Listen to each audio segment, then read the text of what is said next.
आज हम ईश्वर के बारे में थोड़ी जानकारी आपके सामने प्रस्तुत करेंगे। परमात्मा पृथ्वी से पहले, पृथ्वी के उत्पन्न होने से पहले भी था, अभी भी है और बाद में भी रहेगा।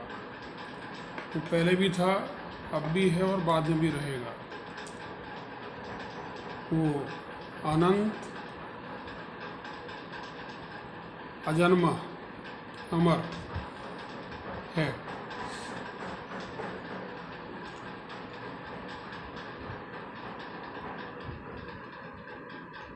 ईश्वर की कोई विशेष आकृति नहीं है।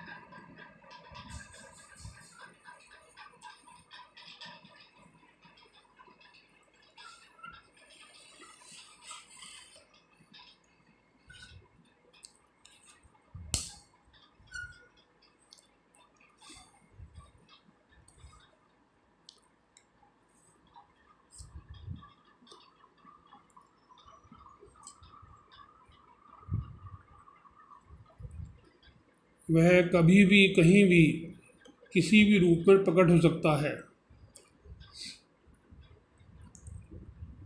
हम ईश्वर को, परब्रह्म परमेश्वर को, परमात्मा को, ऑलमाइटी को सच्चिदानंद स्वरूप, निराकार, सर्वशक्तिमान, न्यायकारी, दयालु, अजन्मा, अनंत, निर्विकार, अनादि, अनुपम, सर्वाधार, सर्वेश्वर, सर्वव्यापक, सर्वांतयामी, अजर, अमर, अभय, नित्य, पवित्र और सृष्टिकर्ता के रूप में जानते हैं।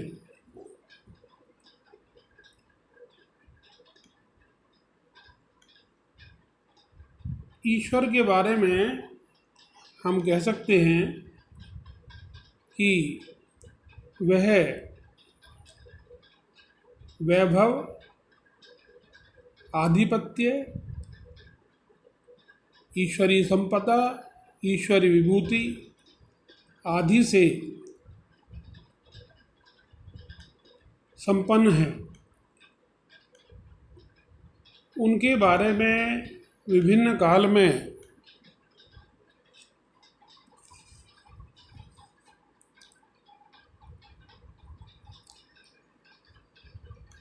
पुराण, उपनिषद, वेद, इन सब में विस्तार से बताया गया है।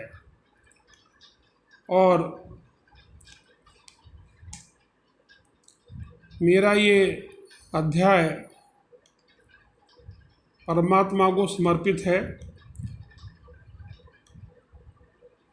परमात्मा सभी के अंदर मौजूद है, छोटे से छोटा प्राणी और बड़े से बड़ा प्राणी। परमात्मा जब अवतार लेते हैं तो उनके अंदर 14 से लेके 28 ईश्वरीय गुण होते हैं। 14 गुण संपन्न कोई भी व्यक्ति ईश्वर की, भगवान की उपाधि से सम्मानित होता है। जैसे भगवान वेदव्यास, भगवान परशुराम, भगवान श्री राम, भगवान श्री कृष्ण। परमात्मा अजन्मा है, वो प्रकट होता है। भगवान श्री कृष्ण पृथ्वी पर प्रकट हुए परमात्मा के समस्त गुणों को अपने अंदर व्याप्त किए हुए 28 गुणों के साथ। भगवान श्री राम 14 गुण संपन्न थे। हमें ईश्वर के विभिन्न अवतारों के बारे में ज्ञान है। तो परमात्मा जब भी कभी अवतार लेता है वो पृथ्वी के ऊपर होने वाले उत्पातों को रोकने के लिए प्रकट होता है। दैत्यों का विनाश करने के लिए पैदा होता है, राक्षसों का विनाश पैदा करने के लिए होता है। एक शब्द है परमात्मा के बारे में, कहा जाता है अव्यक्त, जिसका संबंध वर्तमान से है, जो सर्वव्यापक है, जो सब जगह पहुंच सकता है, अपने स्थान से नहीं हटने वाला है।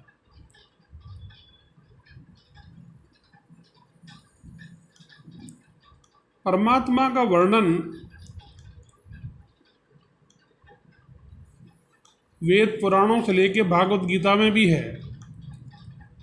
भगवान श्री कृष्ण ने भागवत गीता में इसका बहुत अच्छा वर्णन किया है, जो मैं आपको अपने इस ब्लॉग में दिखा रहा हूँ।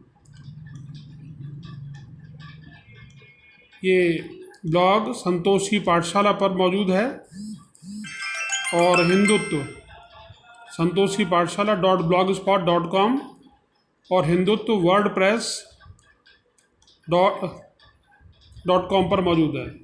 हिंदुत्व wordpress.com। उसे न हम सत कह सकते हैं, न असत कहा जा सकता है। वह बुद्धि का विशेष, ये सब चीज़ें बुद्धि के विशेष नहीं हैं। वह ज्ञेय तत्व मन वाणी बुद्धि से सर्वथा अतीत है। उसको शब्दों में वर्णन करना बहुत मुश्किल है। उसकी व्याख्या, उसका वर्णन हम शब्दों में करना चाहें तो बहुत मुश्किल है।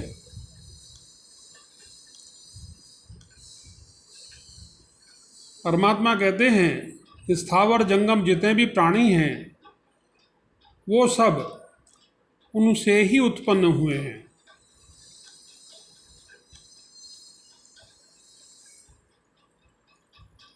जो नष्ट हुए हैं और जो नाश रहित हैं वो सब भी अंततो गत्वा विनाश को प्राप्त होंगे। कोई भी व्यक्ति इस पृथ्वी पर हमेशा के लिए नहीं है। जो आया है उसे जाना पड़ेगा। केवल परमात्मा ऐसा है, ईश्वर ऐसा है जो पहले भी था, अब भी है और बाद में भी रहेगा। हम उसे अनंत नामों से जानते हैं, उसकी हम अनंत प्रकार से व्याख्या कर सकते हैं। उसके अनंत रूप हैं। वो कोई भी आकृति, कोई भी शरीर धारण करने में समर्थ है। वह कभी भी कहीं भी आ जा सकता है।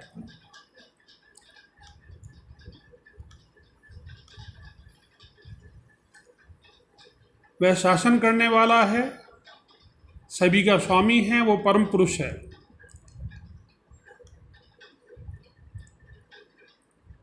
उसको ही हम परम पुरुष कहते हैं, सनातन पुरुष कहते हैं, सनातन ब्रह्म कहते हैं। विभिन्न काल में हम देखते हैं कि परमात्मा की विभूतियाँ यथा इंद्रदेव, अग्निदेव, पवन देव इत्यादि प्रकट होते हैं। माता भगवती स्वयं परमात्मा की शक्ति, परमात्मा स्वरूप ही हैं। परमात्मा निराकार है, उसका कोई विशेष आकार नहीं है, वो अदृश्य है, अव्यक्त है, जन्म मृत्यु से परे है। उसके अनंत अवतार हो चुके हैं और आगे भी होते रहेंगे। वह साकार है। अवतार ग्रहण करते समय वह आकार ग्रहण करता है। वह हर प्रकार का आकार ग्रहण करने में समर्थ है। वह भौतिक, अभौतिक, सीमा सहित और सीमा रहित अनंत है। उसकी शक्तियाँ अनंत हैं। वह परम पिता ब्रह्म परमेश्वर कहलाता है। वह स्त्री, पुरुष या किन्नर नहीं है। वह सभी प्राणियों में विद्यमान हैं।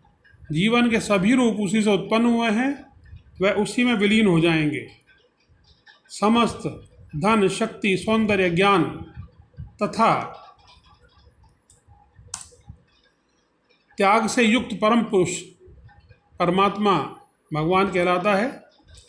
ब्रह्मा जी, विष्णु, भगवान शिव, ये सभी परमात्मा के ही अवतार हैं, उसके ही रूप हैं।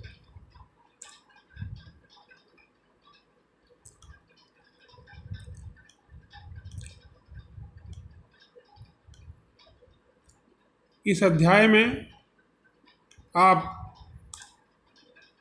परमात्मा के विषय में विभिन्न काल में विद्वानों ने जो अपना मत प्रकट किया है उसको जान सकते हैं।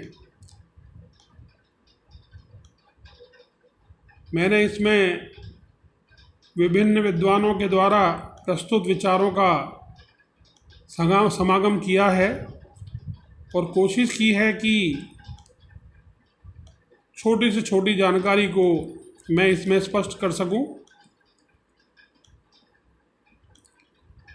आप इस चैप्टर का ध्यान से अध्ययन करेंगे तो आपको परमात्मा के संबंध में